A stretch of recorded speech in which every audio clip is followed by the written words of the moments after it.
I now want to compare with you the results that we have for the spring with the results that we have from the pendulum to give you some further insight. We have the string and we have the pendulum. And I'm only going to look at the period t, which here is 2 pi divided by the square root of m over k, and here is 2 pi times the square root of L over G. If I look here, there is a mass in here. If I look here, it's independent of the mass. Why is there a mass in here? That is very easy to see. If I take a spring and I extend the spring over a certain distance, then there is a certain force that I feel. That force is independent of the mass that I put at the end of the spring. The spring doesn't know what the mass is you're going to put on. All it knows is, I am too long and I want to go back to equilibrium.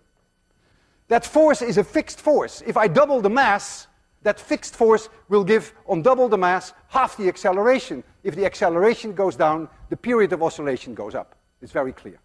So you can immediately see that with a spring, the mass must enter into the period. Now go to the pendulum.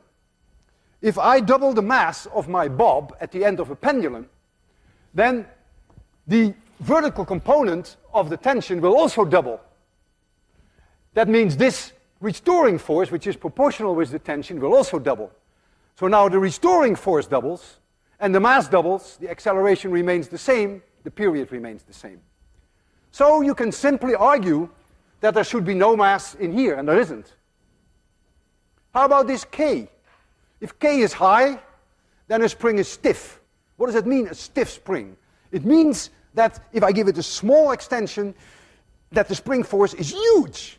If I have a huge spring force, the acceleration on a given mass will be high. If I have a high acceleration, the period will be short. And that's exactly what you see. If K is high, the period will be short. G. Imagine that you have a pendulum in outer space, that there's no gravity, nothing. The pendulum will not swing. The period of the pendulum will be infinitely long. Go into the shuttle, where the perceived gravity in their frame of reference, perceived, they're weightless, remember? Their perceived gravity is 0. You take a pendulum in the shuttle and you put it at this angle, you let it go, it will stay there forever and ever and ever. The period is infinitely long. But take a spring in the shuttle and let the spring oscillate, and it does. So you can actually measure the mass of an object using a spring on the shuttle and let it oscillate if you know the spring constant. And that's the way it's actually done. So you see indeed that these things make sense when you think about it in a rational way.